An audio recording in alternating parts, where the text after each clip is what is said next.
अब आप हमारी एप्लीकेशन में हिंदी में भी गुरबानी पढ़ सकते हैं और उसे ग्रीटिंग बनाकर शेयर कर सकते हैं। एप्लीकेशन डाउनलोड करने के लिए डिस्क्रिप्शन देखें। श्री गुरु नानक देव जी की पिछली साखी में हमने दिखाया था कि किस प्रकार गुरु नानक देव जी ने कहा था कि उस करतार निराकार के दरबार में अनगिनत देव, संत, पीर, महापुरुष खड़े हैं और उनकी कोई गिनती नहीं है। और इसी बात पर हमने उदाहरण देते हुए कहा था कि हिंदू धर्म में भी 33 कोटि देवी देवताओं के बारे में बताया गया है। कुछ व्यूअर्स ने हमसे कहा था कि हिंदू धर्म में 33 करोड़ देवी देवता नहीं है, अथवा कोटि का अर्थ है प्रकार, इसलिए हिंदू धर्म में 33 प्रकार के देवी देवता हैं, ना कि करोड़। इस पर हम उन सभी को क्लियर करना चाहते हैं कि कोटि का अर्थ करोड़ भी होता है। इसलिए ही हम अक्सर किसी महापुरुष के लिए कहते हैं कि उस महापुरुष को कोटि कोटि प्रणाम। यहाँ पर कोटि शब्द का अर्थ है करोड़ों करोड़ों प्रणाम। और जो लोग यह नहीं मानते कि 33 करोड़ देवी देवता हिंदू धर्म में हैं, वह जम्मू के प्राचीन मंदिर रघुनाथ के बारे में पढ़ सकते हैं। और इस मंदिर में 33 करोड़ देवी देवता पिंडी रूप में विराजमान हैं। यहाँ पर 2002 के लगभग टेररिस्ट अटैक हुआ था, जिसके पश्चात यहाँ पर फोटो खींचना मना है। इसलिए पिंडी में विराजमान देवी देवताओं की फोटो हम आपको नहीं दिखा सकते, परंतु वे कुछ इस प्रकार मंदिर में विराजमान हैं। इस आधार पर हमने यह कहा था कि हिंदू धर्म में भी 33 करोड़ देवी देवताओं के बारे में बताया गया है। पिछली वीडियो में म्यूजिक अधिक था, यह हमारे बहुत से व्यूअर्स ने हमें बताया, जिसका हमें खेद है। अगर आप उस साखी को नए म्यूजिक के साथ देखना और सुनना चाहते हैं तो आइए हमारे साथ देखें गुरुजी ने यह गुरबाणी क्यों दी थी। सुबह का समय था और श्री गुरु नानक देव जी ध्यान में लीन थे। वहीं पर उनके 2 शिष्य भाई शेहन और भाई मर्दाना बैठे थे। कुछ समय पश्चात उन्होंने अपनी आंखें खोली और भाई शेहन ने भाई मर्दाना जी से कहा, देखो भाई मर्दाना, गुरुजी ने अपनी आंखें खोली हैं और उनका माथा चमक रहा है। लगता है वो किसी न किसी पर अपनी कृपा जरूर करेंगे।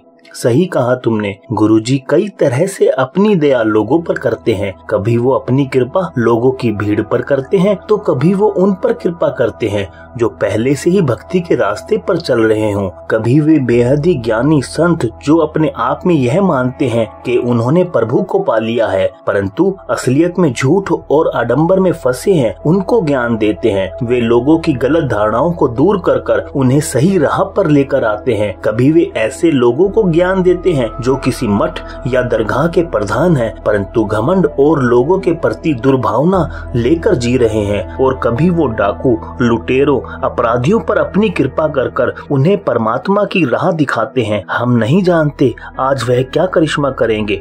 सुबह से ध्यान में रहने के बाद उन्होंने अपनी आंखें खोली हैं।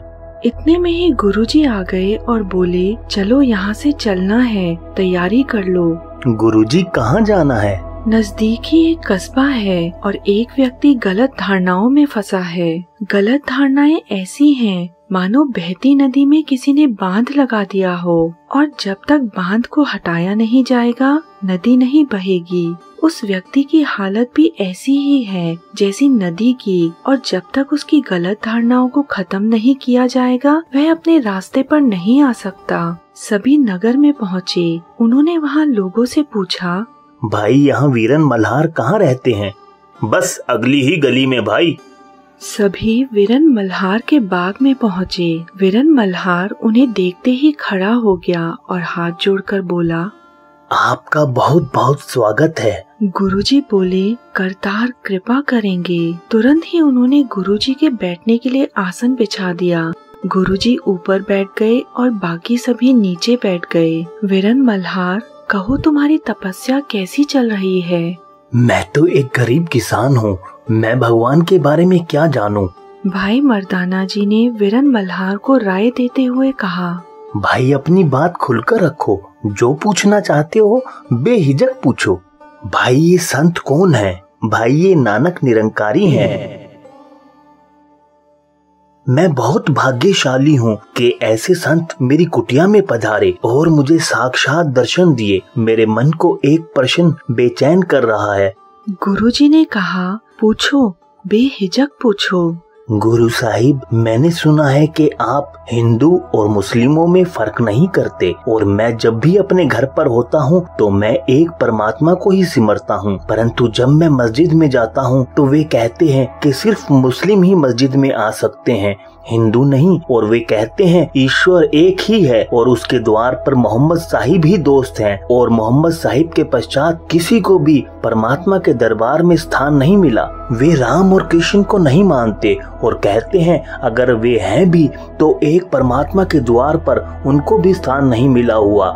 इस पर मैं सोचता हूँ कि अगर हिंदू भगवानों को भी उस एक प्रभु के द्वार पर स्थान नहीं मिला तो प्रभु ने उन्हें बनाया ही क्यों? मुस्लिम मौला कहते हैं कि जो मुस्लिम धर्म नहीं मानेगा वो नरक में जाएगा। मैं फिर यह सोचता हूँ कि प्रभु ने वह चीज बनाई ही क्यों जिसे उसे जलाना पड़े? क्या वह परमात्मा यह देखकर खुश होगा कि उसका बनाया इंसान जल रहा है? और अगर मैं पंडितों से कहता हूँ तो वे कहते हैं मुस्लिम अछूत हैं और उन्हें छूना भी पाप है और उन लोगों को मुक्ति नहीं मिलेगी। और फिर वे लोग मुस्लिमों के विरोध में बोलते हैं। यह देखकर मैं भगवान से पूछता हूँ कि हे प्रभु, मैं कौन सी नाव में बैठूं? कौन सी नाव डूबेगी और कौन सी बचेगी? इस सोच में मेरा जीवन बीत रहा है और मैं बेचैन होकर जी रहा हूँ। मैंने सुना है आपने वर्षों प्रभु का ध्यान किया है और आपको उनका सम्मान प्राप्त है। प्रभु के दरबार में क्या स्वीकार होता है और क्या ठुकराया जाता है? भगवान के लिए आप सच बताएं।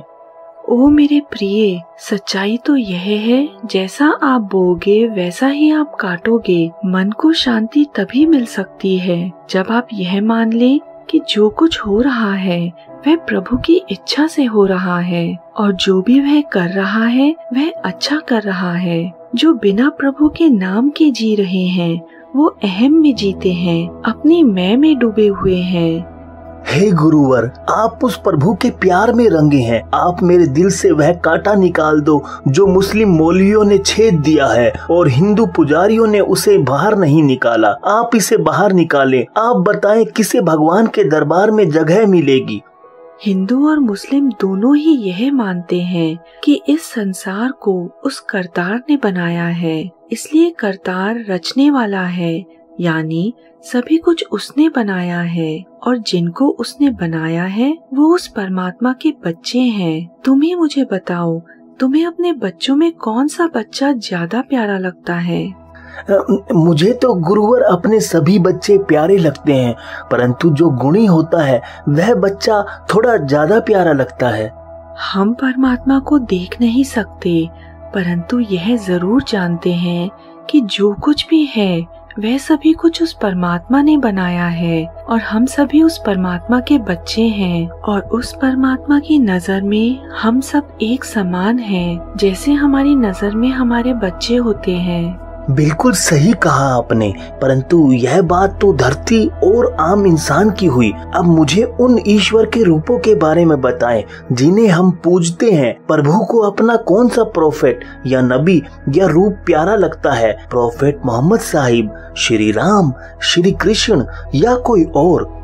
जो परमात्मा इस समय यहाँ मौजूद है, वहाँ मौजूद है और हर जगह मौजूद है, वह एक है और सिर्फ एक है और बाकी सभी उसके दरबार में खड़े हैं और वह लाखों हैं। लाखों में ही संत और पीर उसके दरबार में खड़े हैं और उनकी कोई गिनती नहीं है। और आपको यहाँ हम बता दें कि हिंदू धर्म में भी 33 करोड़ देवी देवताओं के बारे में बताया गया है और गुरुजी यहाँ कह रहे हैं कि करतार के दरबार में ऐसी दिव्य आत्माओं की कोई गिनती नहीं है जो वहाँ खड़े हैं। आगे गुरु ज्ञान देते हुए गुरुजी बोले, ओ मेरे भाई, जो करतार का नाम जपते हैं, उसके सच्चे मार्ग पर चल पड़े हैं, उन्हीं को मोक्ष मिलेगा।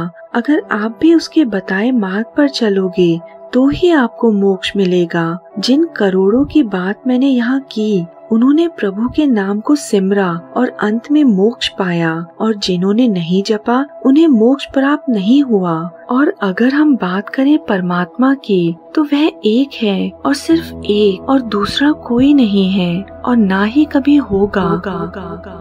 वह एक करतार सभी का परमात्मा है, चाहे वो प्रॉफिट हो, संत हो या साधु हो, परंतु अगर आप उसकी सीमा ऐसे नापना चाहते हो जिस प्रकार आप अपनी जमीन को नापते हो, तो यह सिर्फ मूर्खता होगी। जिसने हमें बनाया है, हम उस करतार की सीमा और शक्ति को नहीं आंक सकते, और जो खुद सीमित है वह उस चीज को कैसे नापेगा जो असीमित है। उस परमात्मा को शब्दों में नहीं बयां किया जा सकता। चाहे जो भी हो, हमें उस प्रभु की भक्ति में रहना है और हमें उसे प्यार करना है। उसके नजदीक जाने से ही हमारे बेचैन मन को आराम मिलेगा। हमें हमेशा उसकी मौजूदगी को महसूस करना चाहिए, और यह सब कर कर ही मनुष्य को मोक्ष मिल सकता है। गुरुजी की वाणी ने वीरन मल्हार को अंधेरे से उजाले में ला दिया, और उसने अपने मन में कहा, यही सच्चे गुरु हैं जो खुद मेरी कुटिया में आए हैं। यह स्वयं भगवान का रूप है। वह तुरंत गुरुजी से बोला, ओ मेरे दयालु गुरुवर, मुझ पर भी अपनी कृपा कर दे, मुझे अपना आशीर्वाद दे। ओ वीरन मल्हार, जानना चाहते हो कौन उस प्रभु के दरबार में पहुंचता है?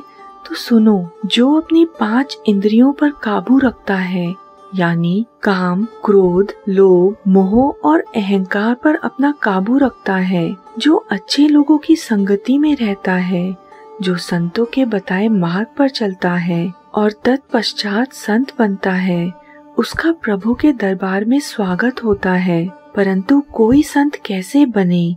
अब यह प्रश्न उठता है, तो इसका जवाब है कि जो प्रभु का नाम लगातार जपता है वह संत बनता है। और अब प्रश्न उठता है कि कोई प्रभु का नाम लगातार कैसे जपे?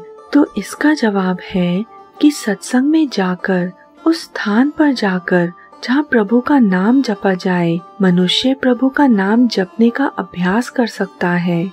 गुरु तुम्हें नाम देता है और यही सही मार्ग है, और बाकी सब गलत धारणाएं हैं। इसके पश्चात वीरन मल्हार गुरुजी के चरणों पर गिर गया, और गुरुजी ने उसे आशीर्वाद दिया और अपनी अगली यात्रा को निकल गए।